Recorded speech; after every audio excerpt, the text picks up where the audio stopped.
Well, thank you guys. One more talk for me. I feel like I've almost met everyone because I've been so engaged this time. So thank you all for coming. I feel like it's been such a great summit.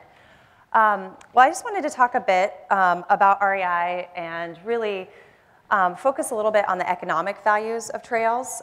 We just heard about transportation. I know Vanessa's going to talk a little bit more about the health benefits. And so some of you probably are REI members, hopefully over 50%. Let's see those hands, that's right. Oh my gosh, this just warms my heart. So we're all co-op members then. And so you might know that this is REI's 80th anniversary this year. And the co-op was started by Mary and Lloyd Anderson that you can see there, and a group of friends that had a shared passion for a life outdoors and a desire to have quality gear to climb Mount Rainier. Well, life's a lot different today than it was in 1938, but some things haven't changed. We're still a co-op with a shared passion for a life outdoors, and the truth that life is richer, deeper, more connected, and indeed better when we live it outdoors. Because we're a co-op, we think about success differently, and that drives how we operate. Success for us means making a positive impact in 4 dimensions: business, employees, members, and society. And in 2017, we gave 70% of our profits back to our outdoor community through, thank you. And a component of this was, and my favorite part personally, is the $9 million that we invested in about 400 nonprofits that are taking care of about 1,000 places around the United States. And at REI, we strongly believe at our core that a life outdoors is a life well lived. And this really drives and guides us in our commitment to and passion for investing in outdoor places, recreation, infrastructure, and connecting people with the outdoors. Our work is more important now than ever. This just startles me, but today kids spend less time outside than prison inmates. That's right, less time outside than prison inmates. In fact, as a species, we spend about 95% of our time indoors. Human beings are becoming the world's first indoor species. We spend 95% of our lives indoors. That's roughly 70-some years. In an office with a view of another office, behind windows that feel like walls. Doesn't sound so good, does it? Let's change that. Sorry, that was like my Debbie Downer moment. So, as a species that evolved almost exclusively outside, our brains and our bodies really thrive when we're in the outdoors, in the elements. But on our long march indoors, we've unconsciously cut ourselves off from the outdoor world that we have grown and evolved to depend on.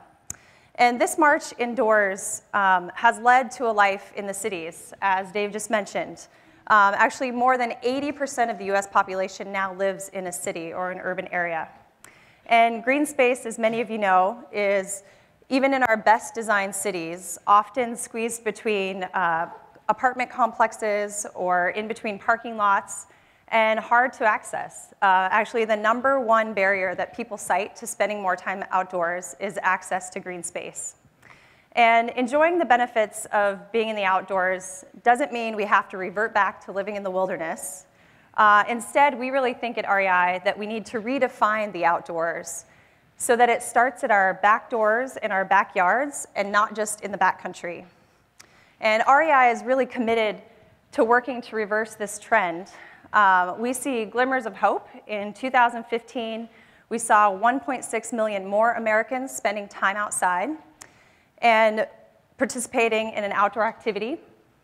And I think, I'm almost speaking to the choir here, but many of us in this room have been a part of or have a favorite trail or green space that has been, or an area that has been rewilded. And we really think that there's a movement underway in cities around the country that are really focusing on integrating the outdoors into our daily lives and really meeting people where they live, work, and raise their families. And imagine if we were able to reduce the barriers to getting from city to country by bringing the outdoors in. Imagine if there were more parks, our parking lots that were converted to parks, rooftops that were turned into gardens, and derelict lands that were open fields. What if green space was accessible within minutes of every American? Several cities, I think many of you here today, have already started on this path and taken this challenge head on.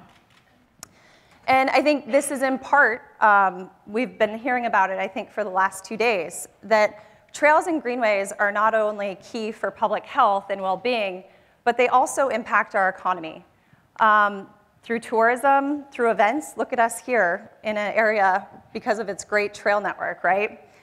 Property values, healthcare costs, general consumer spending, and jobs and investment. Numerous studies show that trails have a positive impact on consumer spending. I love a quote I once heard that it's because the wallets are moving a lot slower. And I think overall, we know that property values go up by 5 to 10% in areas where you have access to trails. And in fact, the outdoor industry is among the nation's largest economies. And I know this is shocking. It's something that we don't talk a lot about, but the outdoor rec economy is actually larger than oil and gas and pharma. And that's pretty powerful. From the smallest rural towns to the most densely packed cities, outdoor recreation powers this vast economy and drives millions of good American jobs that are scattered throughout the country, not just in our urban cores. And so when we invest in the foundation of the outdoor recreation economy in our public lands and waters, there's a compounding and ripple effect and a return in the form of healthier communities, healthier people, and healthier economies. And local trail users, I know I'm not supposed to pick favorite trails, but this is one of my top favorite trails is the Capitol Trails Network that hopefully you've heard about. If not, you should find Katie here. Local trail users often use community trails multiple times per week when they're close to their homes. And it becomes a real part of your quality of life. And numerous studies show that that increased access to trails, as I mentioned, also increases property value from 5 to 10%, especially when they're developed in a way that maintains privacy and also helps to create community by getting you out, meeting your neighbors and others in your community that you might not otherwise associate with or have an opportunity to interact with. And trails are associated with increased activity and improved public health, especially in rural areas where there might not be access to other areas to recreate or to get safe health activities. And so at REI, we really believe that trails are the great equalizer. They increase public health, they spur economic development, and they connect people to nature and to one another. Thank you, guys.